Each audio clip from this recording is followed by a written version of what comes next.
Okay, and then we say goodbye and shake hands. Okay? Are you ready, John? Okay, I'm running. I'm running too. Well, about Afghanistan. So in other words, you want to change.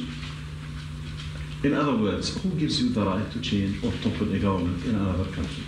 It shouldn't be us that puts together the new government. It should be the people of Afghanistan, inside Afghanistan and those that have had to flee from Afghanistan. And I think that's the right way to do it. Now, can I say I've enjoyed very much doing this interview with you, and I think that whatever differences there are between us, it's important we carry on with this dialogue. Maybe one of the problems that arises out of all this is there's been insufficient dialogue between the Arab world and the West, between Islam and between people of other faiths. And I hope that we can establish a proper dialogue, and maybe that would be some good that could emerge out of the terrible events of the 11th of September. Some personal question, Mr. Blair, at the end. I know you have so many meetings and people are waiting outside. I've read, I think, in the Times that you read about Islam. What do you know about Islam? Well, I do not in any shape or form pretend to be an expert, but I do read the message. What do you read? What interests you? I read the message of the Quran insofar as it can be translated, and I read about Islam, and I enjoy doing that. And I think there's, I've learned things about the Quran that I never knew before, and I think a lot of Christians would be interested. That's one of the reasons I say to you, it would be good if out of this we had some more dialogue and some more faith. And the reason I have to leave you now is because I'm going to meet some religious leaders, both Muslim and Christian and Jewish, upstairs, and in order to discuss with them how we can bring the faiths closer together. So, shukran lal jazeera. Shukran, Mr. Blair. What did you say in Arabic? Shukran lal jazeera. Shukran jazeera. Thank you very much. Islam understands its earthly mission to be to extend the law of Allah over the world by force. Now, this is distinct from extending the religion by force. Muslims often indignantly deny that Islam was spread by the sword, as the old expression goes, and that anybody is ever forced to convert to Islam. Now, of course, forced conversions are a constant hallmark of Islamic history, but they are technically forbidden by Islamic law. Now, the idea in Islam is that Muslims must wage war to establish the hegemony of Islamic law. Not everybody will be forced to become Muslim, but the non-Muslims will be relegated to second-class status. They will not be able to live in the society as equals to the Muslims. And it is the responsibility of Muslims around the world to fight to institute that kind of society. While we were in the mosque, the Prophet came out and said, "Let us go to the Jews." We went out till we reached Bait al-Madras. He said to them, "If you embrace Islam, you will be safe. You should know that the earth belongs to Allah and His Apostle, and I want to expel you from this land. So if anyone amongst you owns some property, he is permitted to sell it. Otherwise, you should know that the earth belongs to Allah and His Apostle."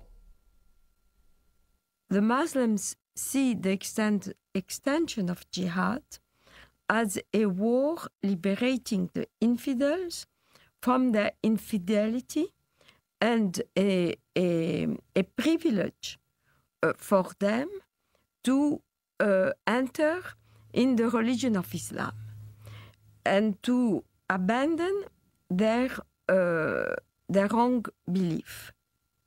So jihad is seen as a favor which is given to the infidel population in order to change their ways and convert to the true religion, Islam.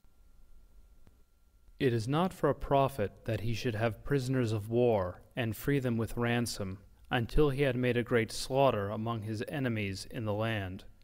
You desire the good of this world, the money of ransom for freeing the captives, but Allah desires for you the hereafter, and Allah is Almighty, all-wise. In the Muslim thinking, in the Muslim Sharia, the way the world is depicted is in two houses. It's called Dar al-Islam or Dar al-Harb, the house of Islam or the house of war. So the whole world is under these two houses. If you're not a Muslim, you're under the house of war. Yet in the West, the apologists, Islamic apologists would say, no, that's not accurate. It is the house of peace and the house of Islam.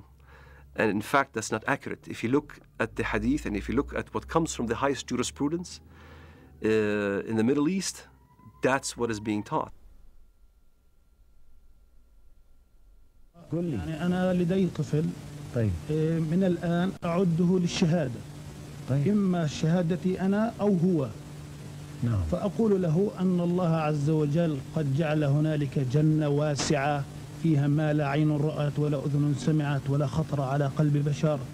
وهو بيسألني يعني إذا أنا عملت عملية وفجرت نفسي هل إلي يعني ربنا عز وجل بيعطيني اللي بدي إياه، بيعطيني سيارات، بيعطيني بارودة أطخ فيها، بيعطيني ألعاب. قلت له كل ما تطلب. وهل هذا حصل؟ شيء تطلبه هذا فعلا حصل. وهل حصل بينك وبين ابنك يعني؟ هذا فعلا حصل. نعرف حقيقة لو نمسك الميكروفون مع بعض ودنا نعرف ما هي الإجابة الصحيحة لهذا الطفل عندما يسأل أين أبي أو أين أمي وقد قام كلاهما أو أحدهما في عملية استشهادية. والله الإجابة باختصار لما استشهد سعيد ما حكينا إن هذا شهيد. نعم. ولا تحسبن الذين قتلوا في سبيل الله أمواتا بل أحياء عند ربهم يرزقون. نعم. وسكتنا الأولاد ولما أجت التلفزيون أظن أبو ظبي أو غيره قلنا لهم إحنا مستعدين نقدم أولادنا الأربعة. نعم. فطلع هذا الصغير قال وأنا ليش لا؟